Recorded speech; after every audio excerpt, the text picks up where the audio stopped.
Welcome students. Let's continue our chapter 6 percentage and its applications from where we had left. So the next question is question number 13, and the question says that there are 3 candidates in an election and they received these votes. Votes received by first candidate is 1136. Vote received by the second candidate is 7636. Vote received by the third candidate is 11,628. What percentage of vote is received by the winner? Winner जो था जिसको maximum votes मिले वो winner होगा. So what percentage of vote of the total is received by the winner? So let's do the total of all the votes. So total votes is equal to, add everything up, that would be 20,400. So this is the total number of votes that were casted, and all the 3 candidates got different numbers of votes. So the percentage of votes received by the winner would be calculated how? The votes received by the winner divided by total votes casted into 100. Simple method. So do the calculation and your final answer would be 57%. Next question is question number 14, which says that the price of a car is 3,25,000. Okay, it was insured to 80% of the price. The car was damaged completely in an accident and the insurance company paid 90% of the insurance.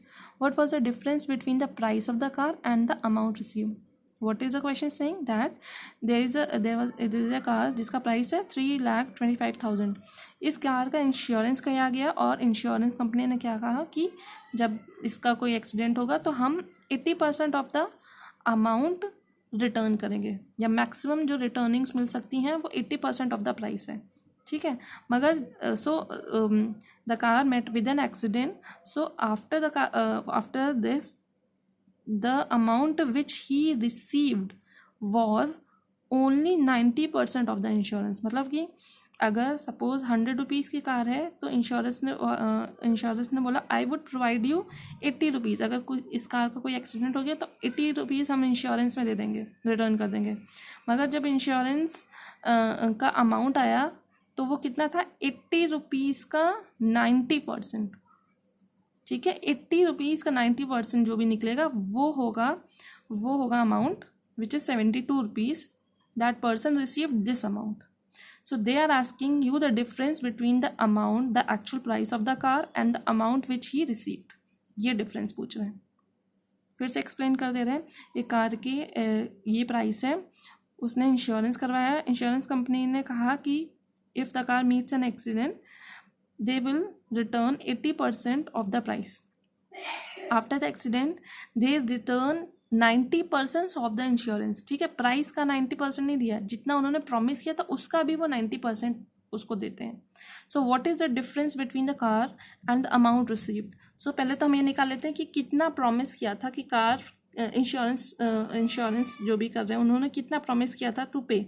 Amount to be return by insurance was 80% of the price. Okay, so price was 3,25,000. So 80 upon percentage का sign हटा, 80 upon 100 into 3,25,000. 0 cancel हो गया. Multiply this up, this will be 2,60,000. मतलब कि 3,25,000 की car का अगर accident होगा तो insurance company will return back 2,60,000 rupees. But when the car met with an accident, the amount they returned was 90% of the insured amount. इस amount का 90% ही return किया उन्होंने. तो let's calculate how much would that be.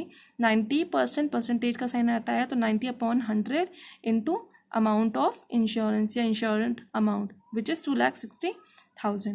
इसको 0 cancel out किया and then multiply it, that would be 2,34,000. 2,60,000 का promise था लेकिन 2,34,000 ही रिटर्न हुआ.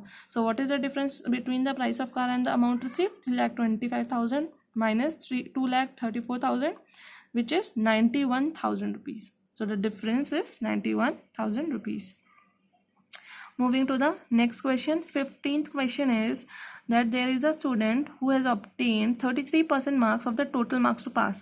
He got 125 marks and failed by 40 marks. Find the maximum marks. अच्छा, एक स्टूडेंट है जिसको पास होने के लिए 33% मार्क्स चाहिए। जैसे कि आपके स्कूल में क्या होता है, 10 मार्क्स के या 20 मार्क्स के टेस्ट में 8 मार्क्स पासिंग होता है, ठीक है। वैसे ही एक स्टूडेंट है, उसको 33% मार्क्स पासिंग के लिए चाहिए। उस स्टूडेंट को 25 मार्क्स मिले, 125 मार्क्स मिले, and he still failed by 40 marks, ठीक है। वो फिर भी फेल ही हो गया, और कितने मार्क्स से फेल हो गया, 40 मार्क्स से। सो पूछा है what is the maximum marks, मतलब कितने मार्क्स मैक्सिमम मार्क्स, वो एग्जाम कितने मैक्सिमम मार्क्स का था। तो अगर इसको सिंपल लैंग्वेज में इस क्वेश्चन को बोलूँ तो ये है कि किसी टेस्ट को पास करने के लिए आपको 8 मार्क्स की रिक्वायरमेंट है, आपने 5 मार्क्स स्कोर किए, फिर भी आप फेल हो गए, कितने मार्क्स से, 3 मार्क्स से, ठीक है। तो पूछ रहे हैं कि मैक्सिमम मार्क्स, वो टेस्ट कितने मार्क्स का होगा, ठीक है। ये क्वेश्चन है। सो हम क्या करेंगे, लेट द मैक्सिमम मार्क्स भी x, ठीक है। मान लिया कि वो पूरा एग्जाम x मार्क्स का था। सो अब सी, अगर आपने इतने 5 मार्क्स स्कोर किए हैं और आप 3 मार्क्स से फेल हो रहे हैं, तो अगर इन दोनों नंबर को हम ऐड कर देंगे तो क्या हमें उतने मार्क्स मिल जाएंगे, मिनिमम मार्क्स मिल जाएंगे जितना पास होने के लिए चाहिए। यस, 8 मार्क्स पास होने के लिए चाहिए थे, और 5 + 3 = 8 मार्क्स। वैसे ही उसको 125 मार्क्स मिले हैं और वो 40 मार्क्स से फेल हो गया। तो अगर मैं इन दोनों को ऐड कर दें तो हमें मिनिमम मार्क्स मिल जाएंगे जितना उसे पास होने के लिए चाहिए, और मिनिमम मार्क्स था कितना, 33% ऑफ द टोटल, या 33% ऑफ द मैक्सिमम मार्क्स। तो यानी कि इन दोनों चीज़ों को हम इक्वेट कर सकते हैं। इतने नंबर उसे आए थे, वो इतने नंबर से फेल हो गया, 125 मार्क्स से आए थे, 40 मार्क्स से वो फेल हो गया, इन दोनों को ऐड करके आया 165, विच इज व्हाट, इतने ही मार्क्स मिनिमम चाहिए थे उसे पास होने के लिए, and this 165 is what, 33% of the maximum marks. So 33% को कैसे लिखा है, 33/100x। Now we have to do is calculation, take 133 to the left hand side, do the calculation, value of x will be 500। So ये exam कितने marks का था, 500 marks का। The next question is question number 16, which says a man spends 35% of his income on food, 25% on the children education, and 80% of the remaining on the house rent. What percent of his income is left with him? ठीक है, एक man है, वो अपने income का 35% he spends on food, and then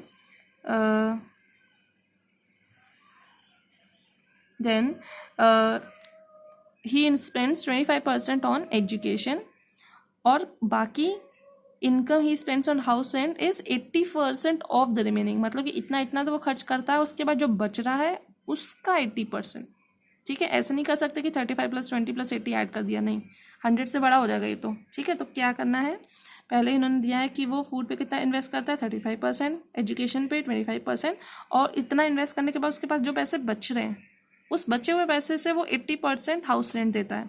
so house rent भी देने के बाद how much % of income is left with him, so let his total income be x। So amount he spends on food and education, ठीक है। Food और education में वो कितना अमाउंट खर्च कर देता है, 35% ऑफ x, टोटल इनकम उसकी x थी, ठीक है। तो 35% ऑफ x + 25% ऑफ x, इसको कैलकुलेट कर लिया तो this is how much, 60/100x, ठीक है। परसेंटेज का साइन हटा है, 35/100x + 25/100x, इसको कैलकुलेट करेंगे तो 60/100x, ठीक है। अब इतना तो उसने किस पे खर्च कर दिया, फूड प्लस एजुकेशन पे, फूड प्लस एजुकेशन पे इतना अमाउंट खर्च हो गया, पूरे सैलरी का इतना अमाउंट फूड पे खर्च हो गया, फूड प्लस एजुकेशन पे। अब पहले पता कर लेते कि अब उसके पास अमाउंट बचा कितना, रिमेनिंग अमाउंट निकालने के लिए टोटल सैलरी में से अमाउंट स्पेंट माइनस कर दे, तो इसको माइनस करके 100 - 60x वुड बी 40x। इतना अमाउंट उसके पास बचा फूड और एजुकेशन पे खर्च करने के बाद, इस बचे हुए अमाउंट पे, ये रिमेनिंग अमाउंट का 80% ही spends on house rent. Amount spent on house rent is how much, 80% of remaining amount. Remaining amount कितना था, 40/100x। कैलकुलेट करेंगे, 80/100 इंटू 40/100 कैंसिल हो रहा है जो काटेंगे, and that you will gate 32/100x। सो आखिरी में उसके पास 40/100x रुपीज़ बच रहे थे, उसके बाद भी उसने हाउस रेंट दिया तो इतने रुपए और खर्च हो गए। अब उसके पास कितने पैसे बचे, तो अमाउंट लेफ्ट विद हिम, ठीक है, कितने पैसे बचे। अब इसको x से नहीं माइनस करेंगे, इसको एक स्टेप ऊपर 40x से माइनस करेंगे, क्योंकि एक बार तो ऑलरेडी हम माइनस करके निकाल चुके हैं ना कि ये कितना बच रहा है टोटल अमाउंट में से, ठीक है। तो 40x बचा। इट्स मोर लाइक कि पहले उसके पास 100 रुपीज़ थे उसके बाद उसने 35 + 25 रुपीज़ फूड एजुकेशन पे खर्च कर दिए। तो कितने रुपीज़ खर्च कर दिए? 60 रुपीज़ खर्च कर दिए। तो 60 रुपीज़ खर्च करने के बाद उसके पास अब कितने रुपए बचे? 40 रुपीज़। अब 40 रुपीज़ में से भी उसने कितना 32 रुपीज़ और खर्च कर दिए हाउस रेंट देने में। ठीक है, हाउस रेंट देने में उसने 32 रुपीज़ और खर्च कर दिए। तो अब उसके पास कितना बच रहा है? 8 रुपीज़। तो ये जो 32 माइनस किया वो हमने 40 से माइनस किया, हमने 100 से माइनस नहीं किया है, क्योंकि 100 से तो एक बार हम ऑलरेडी माइनस कर चुके हैं। ठीक है, सो 40x/100 - 32x/100 will give you 8x/100। now percentage of income left निकालने के लिए क्या करना होता है? जितनी इनकम बची है which is 8/100x divided by total income. तो नीचे भी x लिखा है, ठीक है, left amount upon total income into 100। तो लेफ्ट अमाउंट क्या है? 8/100x, ठीक है, अपॉन में क्या लिखना है? Total income. तो टोटल इनकम क्या थी? x। अब डिनोमिनेटर में 100 भी लिखा है तो दोनों मल्टीप्लिकेशन में हो जाएंगे, multiplied by 100 multiplied by 100, 100 cancel, x cancel, क्या बचा? 8%। सो 8% of his income is left with him. Next question is question number 18, which is that the sum of the number of boys and girls in a school is 150. किसी school में सारे boys girls मिला के कितने हैं? 150. If the number of boys is x, then the number of girls becomes x% of the total number of the students. Find the total number of boys in the school. कह रहे हैं कि किसी school में total students कितने थे? 150. Total boys find out करने। एक कंडीशन दे रखी है कि जो नंबर ऑफ बॉयज़ अगर x होंगे उस स्कूल में, तो जो गर्ल्स होंगी, गर्ल्स का परसेंटेज x% होगा। अगर मान लो जो सपोज कि अगर नंबर ऑफ बॉयज़ 50 हैं स्कूल में, तो गर्ल्स का परसेंटेज पूरी पॉपुलेशन का या पूरी स्ट्रेंथ का 50% होगा। ठीक है, जितने बॉयज़ उतने % गर्ल्स हो जाएंगी पूरी स्ट्रेंथ की। तो let the total number of boys be x। तो अभी तो पहले ये कैलकुलेट कर लेते कि अगर बॉयज़ x हैं तो इसका मतलब है गर्ल्स कितनी हुई? Total strength minus boys minus करेंगे। टोटल स्ट्रेंथ में से अगर बॉयज़ माइनस करेंगे तो गर्ल्स आ जानी चाहिए। तो टोटल स्ट्रेंथ है 150, नंबर ऑफ बॉयज़ हैं x, तो नंबर ऑफ गर्ल्स कितनी हो गई? 150 - x। नाउ जो इन्होंने इक्वेशन दे रखी है, जो इन्होंने रिलेशन दे रखा है, उसको यूज़ करेंगे कि अगर बॉयज़ x होंगे तो गर्ल्स कितनी हो जाएंगी? x% ऑफ टोटल पॉपुलेशन या टोटल स्ट्रेंथ। तो x% ऑफ टोटल स्ट्रेंथ क्या है? Number of girls. Number of girls कितना निकाला हमने? 150 - x। ठीक है, हमने बार बार बताया है कि जब हम किसी चीज़ का परसेंटेज और नंबर सेम वैल्यू के लिए दे रखते हैं, या क्वेश्चन में सेम वैल्यू का नंबर भी दे रखा है और उसका परसेंटेज भी दे रखा हो, तो हम उसे इक्वेट कर सकते हैं। तो नंबर ऑफ गर्ल्स हमने खुद से निकाल लिया और परसेंटेज वैल्यू उन्होंने क्वेश्चन में दे रखी है x% ऑफ 150, इसलिए हम इसको इक्वेट करेंगे। तो 150 - x is equal to x% को x/100 इंटू 150 लिखेंगे, 0 0 कैंसिल हुआ, तो this will become how much? 150 - x is equals to 15x/100. Taking this x minus x to the right hand side, that will be 15x/10 plus x. Calculate करके 150 is equals to 25/10x. Now take 10 and 25 to the left hand side. 150 into 10/25. Calculate किया, x की value आ गई 60, which is x था क्या? Number of boys. तो number of boys कितने हैं पूरे स्ट्रेंथ में से? 60. Okay. Next question is question number 19. The population of a town increases 8% annually. If the present population is 54,000, what was it a year ago? हर साल एक town की population increase होती है और कितना इंक्रीज करती है? 8% से इंक्रीज करती है। अगर पिछले साल से इंक्रीज होके इस साल 54,000 हो गई है तो लास्ट ईयर कितनी पॉपुलेशन रही होगी? ठीक है, क्वेश्चन फिर से बोल रहे हैं कि हर साल किसी एक टाउन की पॉपुलेशन 8% से इंक्रीज करती है।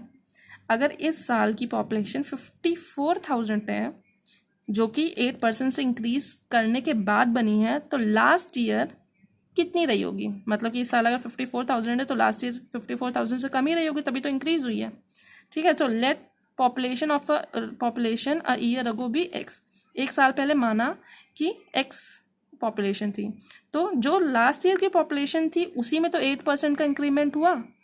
जो लास्ट ईयर की पॉपुलेशन थी उसी में तो 8% का इंक्रीमेंट हुआ, और जब इंक्रीमेंट हुआ तो न्यू पॉपुलेशन कितनी बन गई? 54,000। जो लास्ट ईयर की पॉपुलेशन थी उसमें जब 8% का इंक्रीमेंट लगा तभी तो प्रेजेंट पॉपुलेशन बनेगी।